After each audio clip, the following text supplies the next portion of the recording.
Good morning and welcome. صبحتون بخیر، خوش آمدید. Welcome to the second iBRIDGE conference and the first iBRIDGE conference in Berlin. This is a historic moment for our entire community around the globe, including thousands that are watching through live streaming.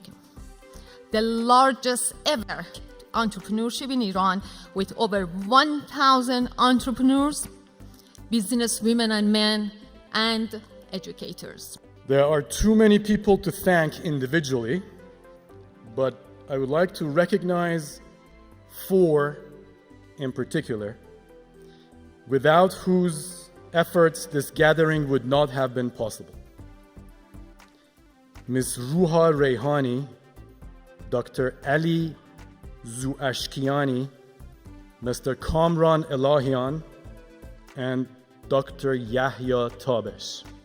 And we want to build bridges to bring everybody together. We are high-tech entrepreneurs and we are forces of good. And regardless of from which country we come, we want to work together. If you look at our planet from the space station, do you think we see where Iran starts and India ends, or where Iran versus Turkey or Iraq or Pakistan? There are no lines up there. It's just one planet, and for that a tiny planet. Billions of it in our galaxy and billions of galaxies out there, bigger than our galaxy. So why the hell are we fighting so much for this tiny little planet? More than 200 volunteers from all over the world helped make this conference happen, because the young people see where the future is, and we need to listen to them, and we need to empower them. Broadband wants to be free. It's very, very key. Internet everywhere, broadband everywhere. ITU and at UN we have had discussions that it should be a human right to have access to high-speed internet. And today I go all around the world, and people moan and complain about how hard it is to build startups, and I'm not in Silicon Valley, and we don't have venture capitalists, and oh this and oh that, and you know what? It's just a bunch of bullshit, because it's easier to build a startup anywhere in the world right now than it was in Silicon Valley 20 years ago or 15 years ago. In fact, there are probably some amazing startups in Iran right now that are dramatically better than what's going on in Silicon Valley 15 years ago. Probably some that are better than Silicon Valley startups right now. The internet today is a dramatically simpler, sexier, more amazing beast to go after. There are more people online. Things cost a lot less to build. There's many more platforms and plumbing and infrastructure for you to build on top of. You have social platforms, you have storage platforms, you have e-commerce platforms, you have email platforms, you have everything. There are lots of people who want to invest. It costs a lot less. There are more people online. It's great! It's awesome! Life is so much better now. How does this change how we think about building software? Well, a lot of people who build businesses think that business plans are really important. And in fact, a lot of us investors encourage them to think about writing down business plans, because that's what thoughtful people do. They write down business plans, they think about the business, they think about it a lot, they write about it a lot, they plan it a lot, and then they have this really important document that they present to their investors, and their investors think, oh, this person took a lot of time and thought to write about this business. They must be very smart. I'm going to invest in that business. Wrong! No, that is not why we invest in businesses. I do not invest in your business because you're a good writer. I do not invest in your business because you're a good storyteller. Well, sometimes I do, but not that story. What I want to see is a functional product that people are using. That's what I want to invest in.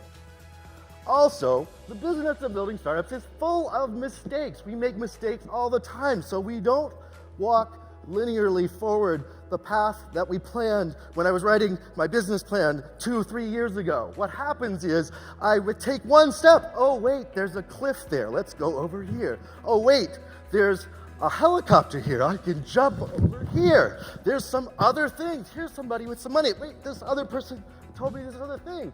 Doing a startup is not a progressive line straight forward based on what you thought 2 years ago. It's like this. It's like, wait, it's like this, and I do a lot of experimentation. So if you write down a business plan, I'm sorry, I'm losing my breath a little bit. If you write a business plan and you think all these things that might happen and you're planning forward 2 or 3 years, you're over-engineering. You're guessing, and most importantly, you are lying. So investors, don't ask for business plans. Look for functional product and customer metrics. Insanity is the one big advantage. We all kind of have this suspended disbelief, this mass hallucination that we are going to be successful. When we know most things fail, we jump off the cliff. Now, individually, that's an insane decision. I know I'm going to fail, or I know most people are going to fail, but I'm not going to fail.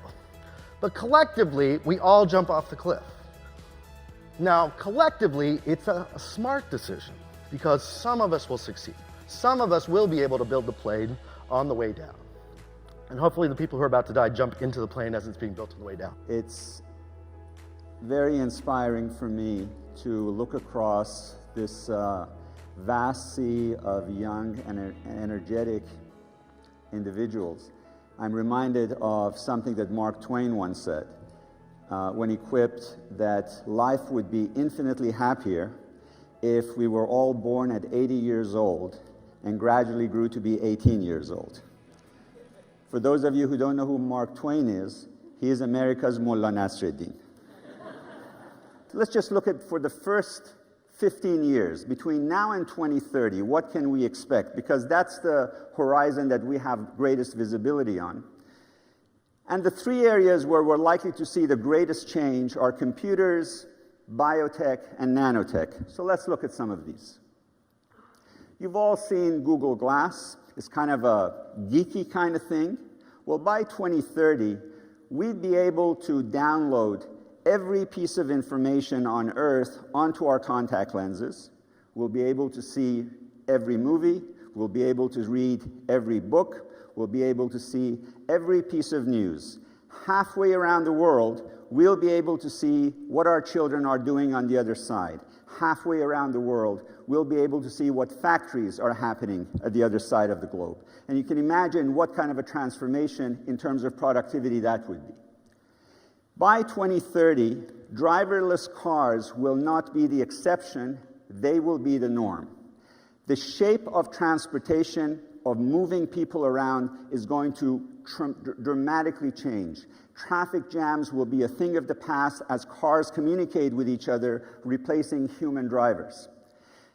And you can imagine the level of productivity that is likely to be achieved with people sitting in the car as they're transported around. The Silicon Valley technologist Mark Andreessen is fond of saying that in the 21st century, there'll be 2 types of people. There'll be people who tell computers what to do and people who get orders from computers. If that is true, then you want to build a population that is of the first variety, not of the second variety.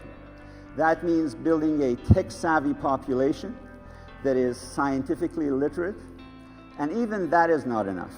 You need to build a population that is not only tech-savvy, that understands entrepreneurialism. And that brings us full circle back to the question that I posed initially. The need for iBRIDGE is that we need to train an entire generation of talented Iranians not only to be technologically literate, but to be entrepreneurial and to build an innovation-based economy. If we provide the right environment to our own entrepreneurs, young entrepreneurs, and if there is a great team who is laser-focused and you surround them with sound mentorship, they're gonna be successful. To be successful, or to factors which affect successful startups, start with business idea, good business idea, good execution, and then would lead to viable business. It could go to an IPO or just stay private, and that should rest on a high-tech ecosystem. For the ecosystems, these are some major elements: coaching, legal services, market size, entrepreneurs, managers, investors, venture capital, financial advisor, angel capital, incubators, and accelerators. These elements which shape that ecosystem, and those elements affect the executive process. And if you start with good business ideas, if we have these elements of ecosystems working well, then there will be some success in creating new businesses, which will again feed back to improve and the elements of the ecosystems and the ecosystem, and a startup business and high-tech startup will take off. The interesting part is the second part is very much uniquely applies to Iran, because it has all the ingredients to enable that innovation and to solve a problem. Everything Dr. Mashaykh talked about, I didn't look at it as a problem. It was a problem, but it's an opportunity. It's a golden opportunity. We have a lot of problems to solve. I mean, the rest of the world is waiting for these sanctions to go away and to come invest in Iran, to take leverage of talents of Iran, create design houses, something that has been demonstrated, of course, in China and India. Last element is, as I mentioned, there is a good model of successful high-tech entrepreneurs in the world. And the good news is we have someone like Dr. Tabish who has actually bridged that gap. He's connected, that's why I'm here, to many entrepreneurs in US, across the world, through his students, his connections. So I can comfortably say on behalf of most Iranians, there is a strong appetite, not so much in investments. Most of the Iranian entrepreneurs, they've made their money. So those who are approaching Iran, they're not looking at it as an opportunity for investment. Though they're also businessmen, they're not going to invest in something that they're going to lose. But their motivation is to come and help. Their motivation is to see other startups, create other successful startups. And that's the other asset we have. And I think when we put the two together, and hopefully when sanctions are removed, we have the golden opportunity to solve those problems. How we can have a local market demand-oriented ecosystem, and how we can expand it horizontally. And the next question would be how we can create an environment that businesses can grow.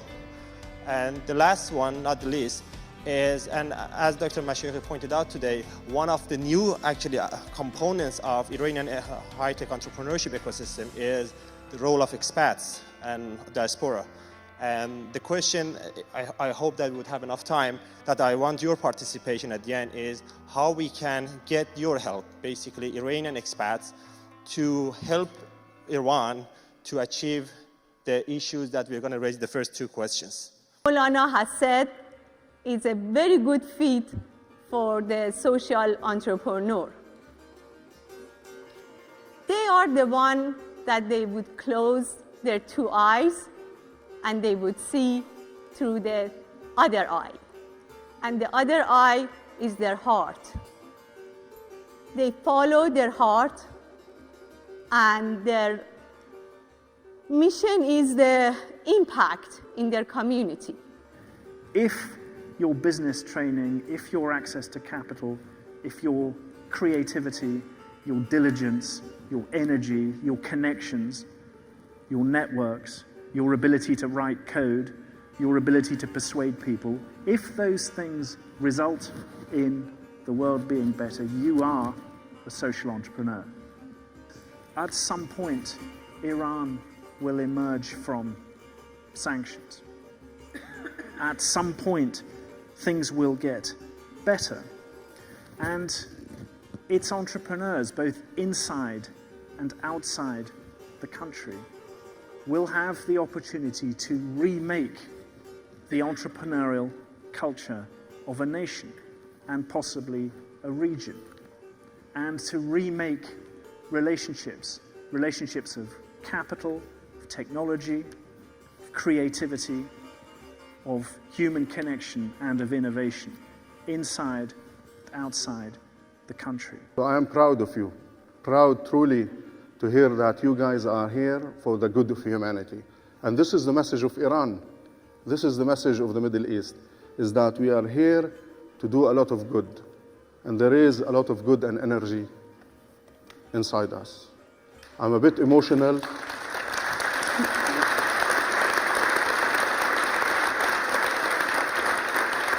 Iran has a big tradition.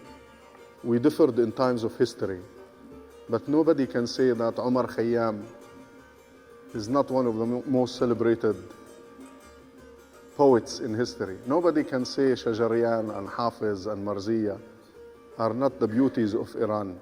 I follow them all, I listen to them all, I love them all, and I think you guys have a lot of heritage and a lot of enthusiasm and a big history behind you. Use it.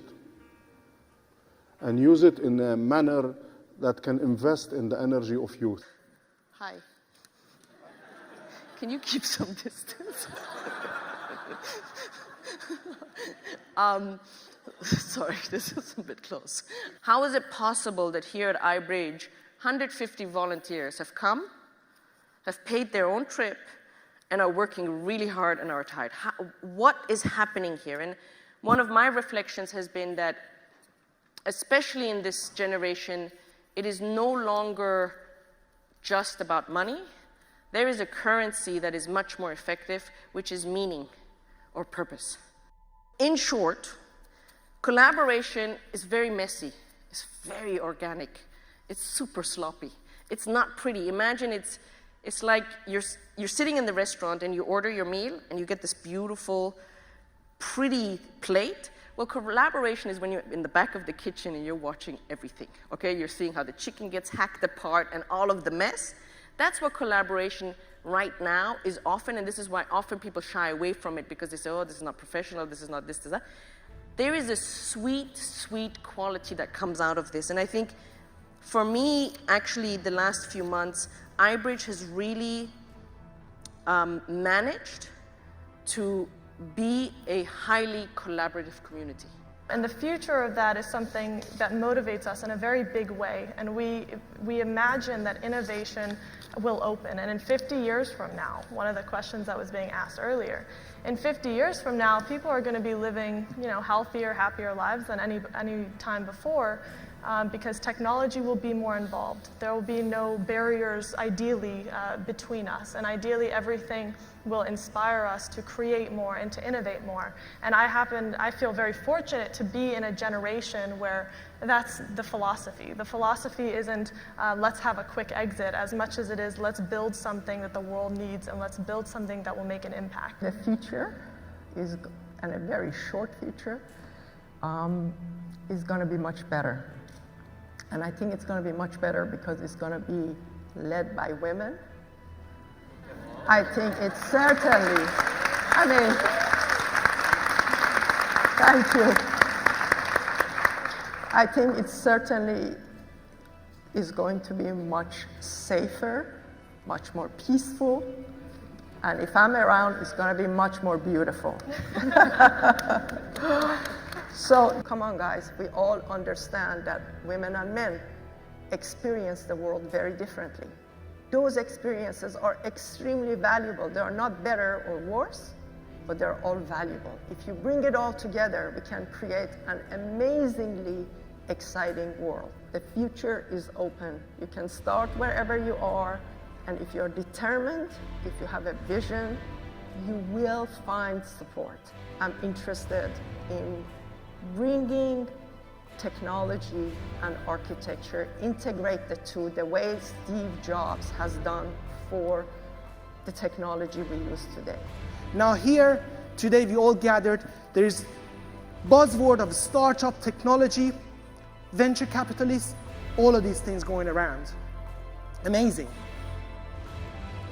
But remember, if you have a dream, the riskiest thing you can possibly do is to play it safe. Nedo and me are hosts for this final ceremony tonight. Always it was dream for me to have a bridge between high-tech entrepreneurs, Iranian around the world, and young generation eager to progress in Iran. And I feel my dream is going to happen. Now we have made the bridge. Young generation are going to be connected with experienced entrepreneurs around the world. دست به دست هم دهیم به مهر و میهن خویش کنیم آباد. We are now very excited. Now we're going to do a real drum roll. So everyone, we're going to announce. Thank you. So the top 6 winners are APSI.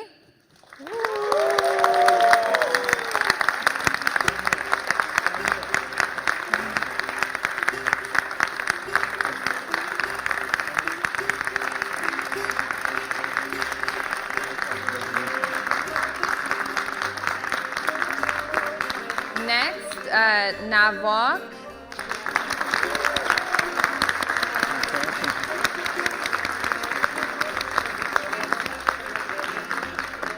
Next, Maman Boz. Maman Kaz, sorry, Maman.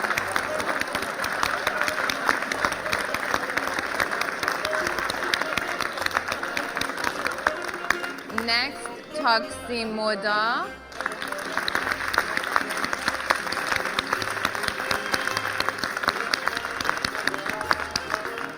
Bar X.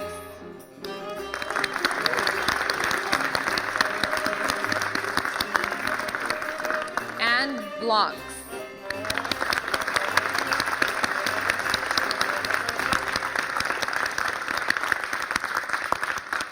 Blocks is a new approach to a smartwatch. The band of the smartwatch is made of different separate modules. Each of them is a separate sensor or function that you can choose. You basically design your unique smartwatch, and it's an open platform. Every company can make those pieces. Thank you.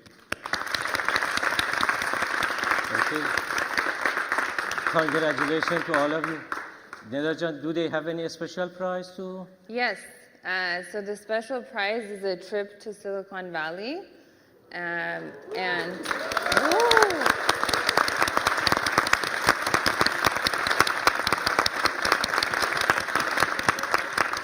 Congratulations for all of you for winning it. So as Professor Tabish has said, we have one of the programs that goes beyond the conference called iBRIDGE Ignite, is to bring them to Silicon Valley for 1 to 2 weeks. The detail of the program has not been yet set, but there is a work is started already. This, just like the conference itself, is all supported and subsidized by a lot of Iranian diaspora around the world, that they are doing their contribution by their time and by their money to make it possible. The number of the people we can bring, like the people you see here, it depends on the contribution that you're providing. The contribution hasn't stopped. Even in past week, we have got new contribution. We are actually almost getting to the point that we can support the people you're seeing right now, but still we need more support. And as more support comes, Ignite is going to be able to have more of these young entrepreneurs to have the dream and come for the Ignite program. Thank you.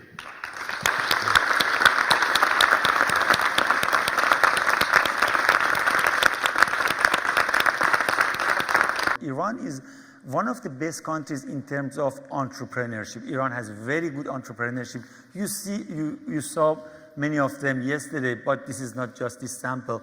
This is a country which is well known, according to BMI, Business Monitor International report, is well known as a country with entrepreneurs. Startups, as you can see, are creating the most wealth in the world. In virtual space, bandwidth is like oxygen. You cannot live without it. Mobile broadband means real internet, anytime, anywhere. ADSL is not anytime, anywhere.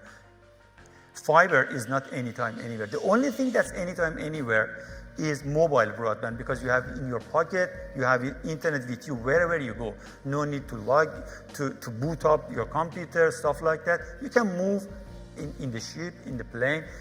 Right now, it's a very interesting statistics. The number has risen from less than 1 million people to 7 million people who have 3G, 4G, LTE, and the number is rising very fast. In 2 years from now, there is no doubt, if not less than that, this number will go above 20 million. And this means a lot of opportunity for the people who want to develop something and get money out of that. Iran has the required DNA not only to be successful in serving its own local market, but also it has the gene to go global. I don't see why if Alibaba can go global, Iranians cannot. I'm sure it can happen. I'm sure it will happen. It takes some political problems to be resolved, which we are hoping to be resolved. So we are not just looking into local market. We have to look into global market and to be successful in that area as well. But it takes some time. We have to be patient, and it will happen. No doubt about that. And now, Ministry of ICT, Ministry and Bunyad Milli Nukhbegan, the Deputy of President, who is in charge of that, they really want to help. This government really wants to help knowledge-based companies to grow. They have passed so many regulations to help them, to support them. And once the sanctions are lifted, I believe Iran can be knowledge-based industry hub in the region. And I believe events like Bridge and similar events that get together Iranian talents and expats are the best means to bridge the gap between us. We can do it, we have to believe it, and we can do it together. We have a lot of talented students, talented college graduates right now that we can have how they achieve and how are their achievements right now. My recommendation is that we focus on extracurriculum activities such as math club, computer club, science club, or even in literature club. In extracurriculum activity could be a very certain I would say angle that we can approach to bring the sooner changes for the educational system in K-12. And my strong recommendation is that we focus on extracurriculum activities bring creativity in the educational system, and for innovative economy we need to have more creative person, and creation is very important. I have a dream that in maybe 5-10 years we would have some global companies around good universities, around top universities in Iran. I am very optimistic. I am waiting. My dream is that in 5-10 years we would have some sort of Google-type companies that have been Skype companies that will be started in Iran in the corner of top universities. Bridges by nature, they have two sides. One of these sides we talked about a lot. We have seen the best of them here, and we are all proud of them. Last night they came all on the stage. This is the side in Iran. Give them another round of applause. They rock. It's a global community movement. I want to emphasize this is a community movement.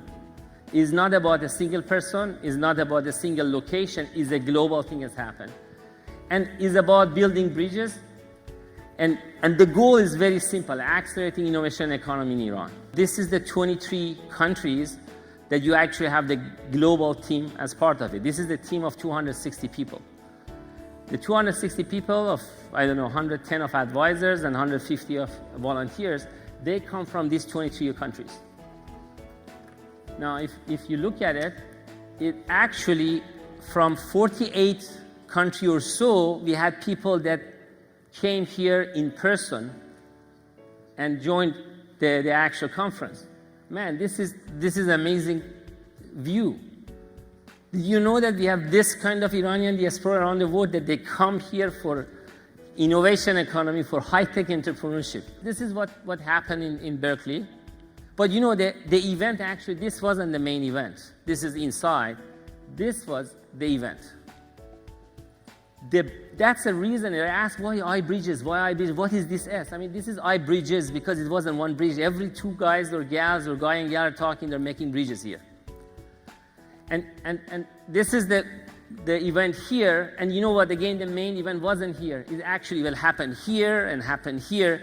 These are the bridges gets happen. And you know, there are two ways that we have done it, by time and money. Let's acknowledge both.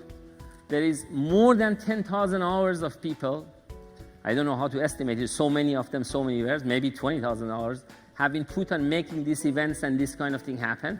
And there are hundreds of thousands of dollars have been raised. Some people have done both of these. They put their own money and also put the time. So both of them we want to acknowledge. You know, give a big hand to all of them for what they have done. You know? Okay. It starts from the جشنواره کارآفرینی poll. People came here, pitch fest, they competed. Few people come out, and they are going to come to US. Very simply, very open. The number of the people will come will depend how much we put our contribution into it. All these 3 days or 2 days and starting today, I feel the energy in the room. I don't know if you hear it in my voice. I go to a lot of events. In fact, there is the largest entrepreneurial event starting from Tuesday here in Germany, the NOAA event. But this one had a different feeling to it. This one, at least for me, maybe it's because I have lived so far away, it was very touching. And it was fantastic.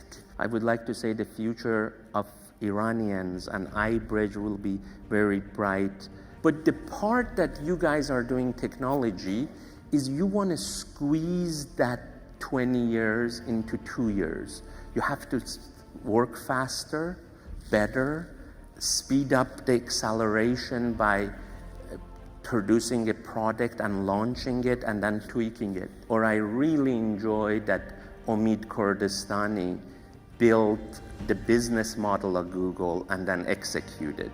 So I really enjoy the success stories, and I feel really privileged to be part of it. This iBRIDGE, I hope, is the beginning of many more events like this, and it will connect us all between Iran, Europe, and USA.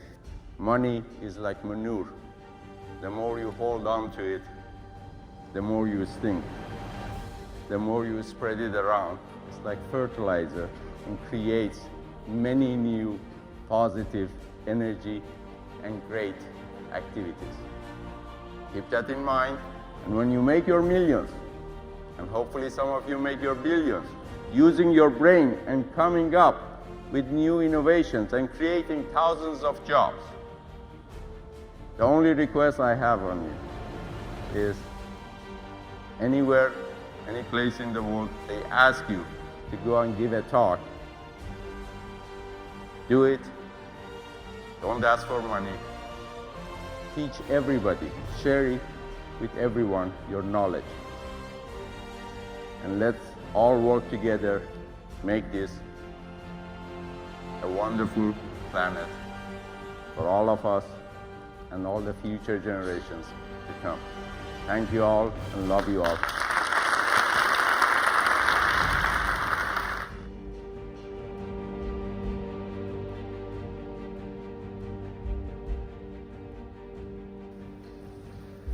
یکی از ما بعد از همه شما عکس بگیرن.